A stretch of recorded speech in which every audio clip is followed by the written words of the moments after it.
Gostaríamos de, neste momento, fazer uma indagação aqui. Há pessoas que não creem em atuações espirituais, falam até que Satanás não existe, isso é coisa da mente de algumas pessoas. Aí eu perguntaria, será que realmente não existem atuações espirituais?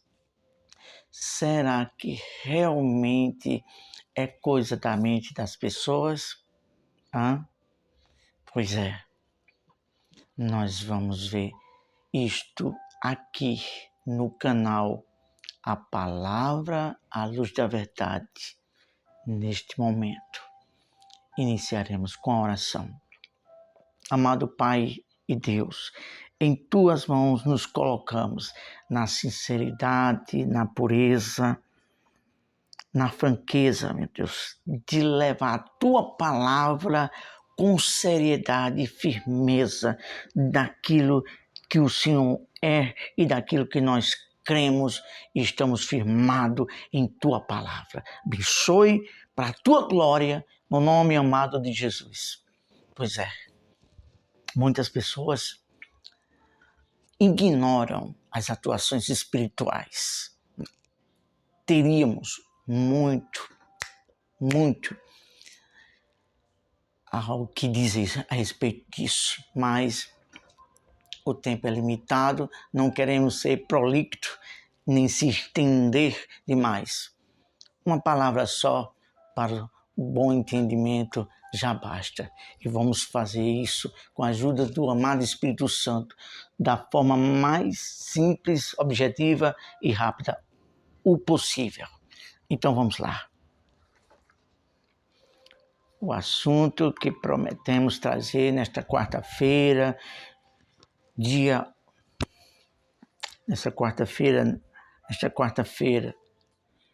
9 de abril, sobre as artimanhas do diabo.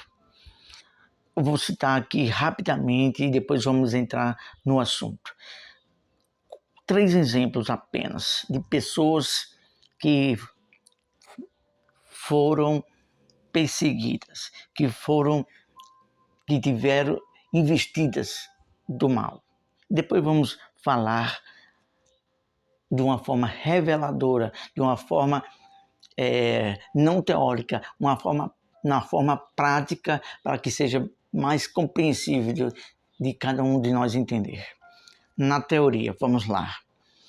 José, a mulher de Potifar, José na prisão. José foi perseguido.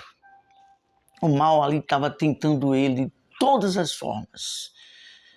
Foi injuriado pelos irmãos. E que força foi essa? Próprios irmãos querer mal a um irmão. Que é isso, hein? Que é isso? A não ser imbuído de um espírito de ódio, que o ódio não provém de Deus. O ódio provém dos espíritos do mal, de um coração malvado. Depois ele foi seduzido para cair em prostituição com a mulher do seu patrão e ele fugiu. É isso. Se a gente não se apegar à força de Deus e resistir ao mal, o mal consegue atingir a pessoa. E qual foi a outra pessoa? Foi Daniel. Daniel tinha estava ali no reinado, mas ele se portava na conduta de um homem leal e fiel a Deus. Houve várias artimanhas do diabo para tentar ele. Havia ali banquetes, bebida, prostituição, mas ele se conduz. Ele continuou fiel a Deus, mas ali havia atuações do mal. Muitos tiveram inveja dele, tentaram criar lei para ele. E o que era isso? Pessoas imbuídas do espírito maligno para que Daniel não fosse bem sucedido, porque Daniel estava sendo um exemplo ali para aquela nação, para aquele povo. Mas lá adiante, o rei Dário disse que todos reconheçam o Deus de Daniel.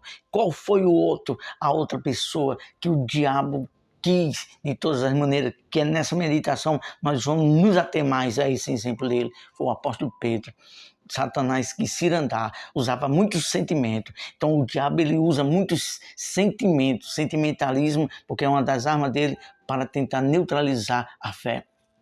Pedro era muito sentimental, era muito explosivo. Aí o diabo pega o ponto fraco da pessoa para tentar se andar e destruir com a pessoa.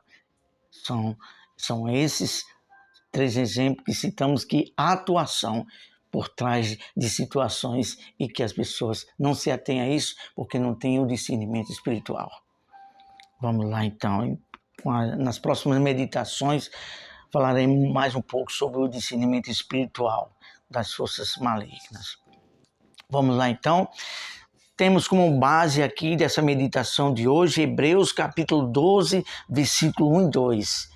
Tenha sua Bíblia em mãos e confira para ver se este pequeno servo de Deus aqui, se realmente a pureza, se a sinceridade e verdade no que falamos aqui dentro da palavra de Deus. Então vamos lá. Hebreus capítulo 12, versículo 1 e 2. Portanto, nós, visto que temos a rodear-nos tão grande nuvem de testemunha, desembaraçando-nos de todo o peso e do pecado que tenazmente nos assedia, corramos com perseverança a carreira que nos está proposta, olhando firmemente para o autor e consumador da fé, Jesus, o qual em troca de alegria que lhe estava proposta, suportou a cruz, não fazendo caso da ignominia e está sentado à destra do trono de Deus. Que maravilha! Aqui, enquanto estivermos aqui, todos os dias somos tentados, estamos arrodeados de armadilhas espirituais do mal para tentar cair em pecado. Por quê? O pecado é algo espiritual. Então o diabo atua para destruir as pessoas, através de a pessoa transgredir as leis. E transgredindo as leis, o diabo tem a posse, tem o direito de entrar na mente e na vida daquela pessoa e destruir. Questão de inteligência e entender essa palavra aqui. Vamos então, gostaria mais de falar algo aqui sobre Hebreus 12, 1 e 2. Não vamos nos ater a ser prolixos, vamos ser bem sucintos. Vamos falar apenas de um ou dois pontos aqui, 2 pessoas que foram marcadas por ciladas. A primeira Sansão e a segunda Pedro, que vamos nos ater um pouco mais. Primeiro ponto, só uma introdução. O diabo fará de tudo para nos tirar tempo para com Deus. É isso que eu tenho falado para as pessoas. Olhem, procurem ter o seu momento com Deus. Há pessoas que, se não for para a igreja, não é crente, não está forte. A palavra de Deus diz claramente em João capítulo 4, que Jesus falou para aquela mulher samaritana: meus adoradores adorarão o Pai em espírito e em verdade. Em espírito é no profundo do seu ser espiritual. Aonde você estiver, você tem o seu momento com Deus. Tem pessoas que têm, se não estiver dentro da igreja, não tiver um momento com Deus dentro da igreja, não está forte. Ah, meu caro, você está forte quando você tem o seu particular com Deus. Aonde você estiver, no trabalho, esse final de semana, 2 dias, quase que mais de 30 horas estávamos ali no nosso trabalho, e você pensa que estávamos frios, não estou forte porque eu não estou na igreja, não. Aí é que eu estava mais forte ainda, porque eu estava com o meu particular com Deus, em meditar com Ele, buscar Ele na oração e na palavra. É isso que muitas pessoas têm que entender. Ganhe tempo com Deus, não perca tempo com a internet, com distração, não. Ganhe tempo na presença de Deus. Primeiro ponto. Outro ponto aqui a nos refletir. Depois vamos entrar sobre Pedro, depois sobre a Sansão. Olha só, o diabo se aproveita das necessidades para tentar nos engoldar para o pecado. É isso, ele tenta as necessidades. Quando você está numa necessidade, numa carência de alguma coisa, aí ele, vou investir nisso aqui. Foi o que ele fez com o Senhor Jesus. O Senhor Jesus, quando estava no deserto, ele estava com o quê? 40 dias, 40 noites sem beber e sem comer.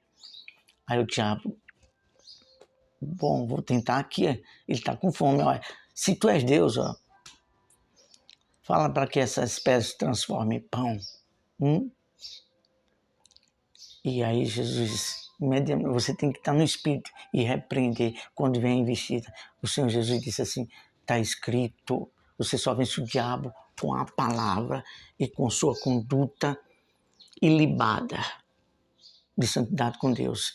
E o Senhor Jesus vivia isso e vivia e era a própria palavra. Ele disse, também está escrito, Satanás, não só de pão viverá o homem. É isso, é uma guerra. Tem que se ater, tem que ter essa consciência.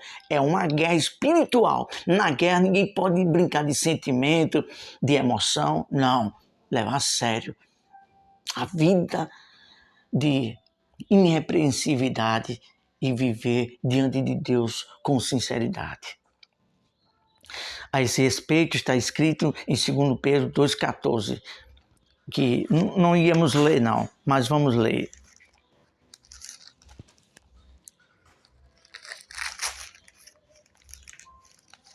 Segundo Pedro, capítulo 2, versículo 14.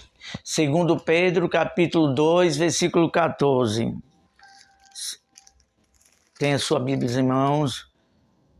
Segundo Pedro, capítulo 2, versículo 14, que diz assim, tendo os olhos cheios de adultério, insaciáveis, engodando almas inconstantes, tendo o coração exercitado na avareza. Então, pessoas que têm o coração em algumas coisas, em ganância, aí o diabo engoda a pessoa. E a esse respeito nós tecemos esse comentário aqui que vamos falar agora. Pessoas que tendo ganância e os desejos voltados para a sua vontade própria, findam sendo presas fáceis para o diabo enlaçar aquelas pessoas. Pessoas que têm ganância, a sua vontade própria, não, eu quero isso, eu quero viver isso, aí pronto. É uma presa fácil para o diabo enlaçar essas pessoas. Agora vamos para o primeiro exemplo, Sansão. Sansão se inclinou para os desejos dos seus olhos e coração e se entregou à paixão para Dalila. Está escrito no livro de Juízes, capítulo 16, versículo 1 e 4. Nós não vamos ler, mas nós vamos dizer que Sansão recebeu conselhos dos pais. Olha, não se case com as mulheres filisteias de outras nações que adoram outros deuses, que não servem ao nosso Deus. Escolhe uma mulher do nosso povo, uma mulher da fé. Tem que ser, quando for você que é jovem, que está noivo, que serve a Deus ou não, quando for casar com uma pessoa, procure ver a família, procure ver a fé dela, se crê em Deus, se o Deus que ela quer é o único, que é o Deus verdadeiro, que fez os céus e a terra, se aquela pessoa tem caráter de Deus. Mas por que Sansão se deu mal? Não recebeu os conselhos dos pais e deu lugar a isso aqui, ó. O pecado e o mal entram pelos olhos quando a pessoa não tem um temor a Deus e cobiça e quer fazer sua própria vontade. E aí, esse é o primeiro ponto, que o mal entra quando a pessoa não obedece a palavra de Deus, não tem o discernimento, o mal entra bem de mansinho. Foi o que aconteceu. Dalila, bem de mansinho, foi quebrando as forças do pacto que Sansão tinha com Deus através da mãe dele, que fez um pacto, um voto. Um voto significa o quê? Uma entrega, assumir, se entregar por inteiro a viver aquilo que promete para Deus. Então, é isso. Então o mal vem bem de mansinho e dá bem sorrateiro e dá, como é que se diz? Dá uma rasteira. E aí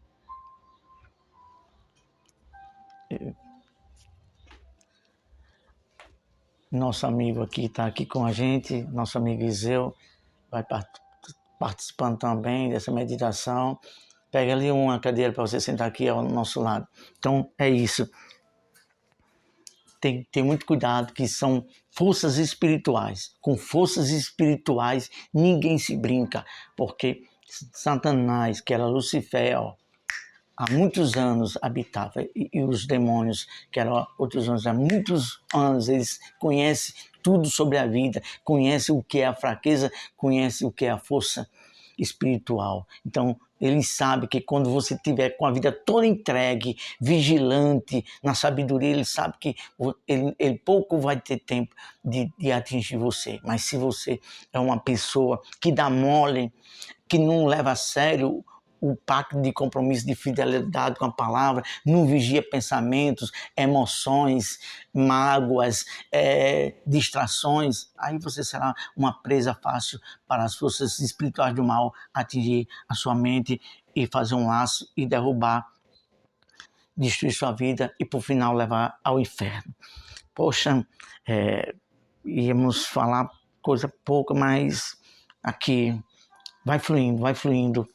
E quando você tiver bem tempo é que você vai ouvir essa reflexão, porque é uma revelação que eu tive um sonho, uma revelação, não, uma revelação do Espírito da palavra, do discernimento à luz da palavra, do Espírito de Deus, à luz dele, ele nos revela pela palavra. E isso aqui foi uma revelação que desceu do alto, que Deus falou comigo quando eu estava meditando na palavra dele. E aí a gente escrevemos aquilo que o Espírito Santo nos conduzia e nos orientava. Vamos continuar mais uma pontuação aqui. Quando erramos para com Deus, ficamos decepcionados conosco mesmo em não nos corresponder com o amor de Deus que Ele tem por nós. Então, a seguir vamos falar agora sim, falamos de Sansão, agora vamos falar de Pedro. Então, quando nós erramos, ficamos decepcionados conosco mesmo. Aqui mais adiante vamos falar sobre Pedro.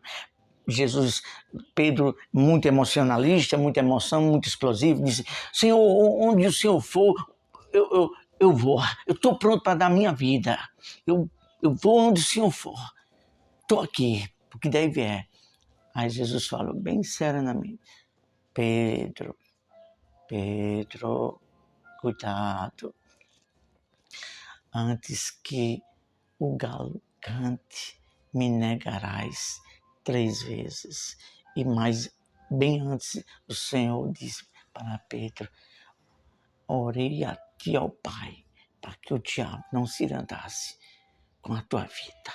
Pessoas que não vigiam, vivem num sentimento, numa fé emotiva, é fácil de o diabo se irandar e depois levar a vida para o mal, para o inferno.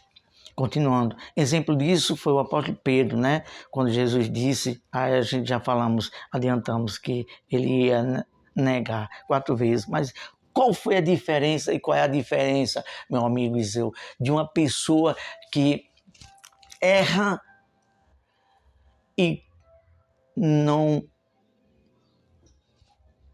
se arrepende? Uma pessoa que continua no seu eu, para uma pessoa que erra, mas se arrepende, reconhece, se humilha e se humilha. A diferença é isso, a sinceridade dela expor o seu erro e não querer mais que aquilo faça parte da vida dela. Então, quando a pessoa é orgulhoso, tá entendendo, meu amigo Zé? Quando a pessoa é orgulhoso, a pessoa erra e não confessa, não reconhece, está errado e aquilo para ela é certo. Ela não quer saber de pedir perdão nem nada. Esse é o destino do orgulhoso, que foi o caso de Saul. errou. O profeta Samuel repreendeu, mas ele disse, não, mas eu fiz isso e isso. O orgulhoso fica tentando se desculpar. Já o humilde, que vamos citar um exemplo de Davi, o profeta chegou e disse, tu pecaste, tu tinha várias ovelhas, mas usasse outra. E aí Davi disse, pequei, tenha misericórdia de mim. Foi perdoado. Foi o que aconteceu com Pedro. Jesus disse, me negarás 3 vezes antes que o galo. Quando ele negou a terceira, esse é um perigo de pessoas que não assumem a Deus. Sempre está se desanimando, desistindo de seguir a Deus, até negando o nome de Deus. Mas Pedro havia uma sinceridade no íntimo. Deus conhece o teu íntimo. Quando você é sincero, Deus trabalha aquilo que está errado em sua vida, Ele vai te moldando. E aí, quando o galo cantou, que Pedro negou pela segunda vez, aí ele foi tocado, se quebrantou, se lembrou das palavras do Senhor e saiu de onde estava, onde tinha uma pessoa que disse, você também é servo dele? Ele disse, não. E naquela hora ele se lembrou e saiu. Sair para um lugar em oculto significa ir para o secreto com Deus e confessar. E ele ali chorou amargamente. Há momentos que você não tem palavras para falar a Deus, mas o teu íntimo e as tuas lágrimas já falam muito mais do que mil palavras. E ali ele se arrependeu. E Deus o perdoou. Vamos continuar. E isso está escrito em Mateus 26, versículo 35 e 75. Está escrito sobre isso, que Pedro chorou amargamente. E agora, nós vamos agora concluir com essa seguinte palavra. Atente para essa conclusão agora. Atente, medite. Isso acontece, isso que se andar e ser atingido pelo mal e a pessoa não perceber. Isso acontece com muita gente em nossos dias. Não tem discernimento, porque não conhece o espiritual de Deus. Aqui é o espiritual de Deus. A palavra e sua intimidade no secreto em oração. Não estou dizendo para você estar todo dia na igreja, não. O secreto em oração. Está escrito. Pode olhar que está escrito em Mateus capítulo 6. Entra no teu quarto em secreto, fecha a tua porta no teu quarto e fala com Deus. Isso acontece com pessoas que não têm discernimento nos nossos dias. As atuações espirituais do mal e vive uma vida aos trancos e barrancos, de altos e baixos, porque não vivem na dimensão espiritual da vontade de Deus. A palavra de Deus diz, se não me foge a memória, em 1 Coríntios, capítulo 2, que diz, aquilo que é espiritual discerne bem tudo e de ninguém é discernido. É isso aí. Deus abençoe, ótimo dia. Senhor nosso Deus, concede discernimento, misericórdia e humildade de espírito para as pessoas reconhecerem o seu estado espiritual e ter discernimento, sabedoria para discernir o espiritual. Entender aquilo que é espiritual do bem e aquilo que é espiritual do mal. Em nome de Jesus, amém. Graças a Deus. Ótima quarta-feira. Fica no espírito e na fé, vigiando sempre.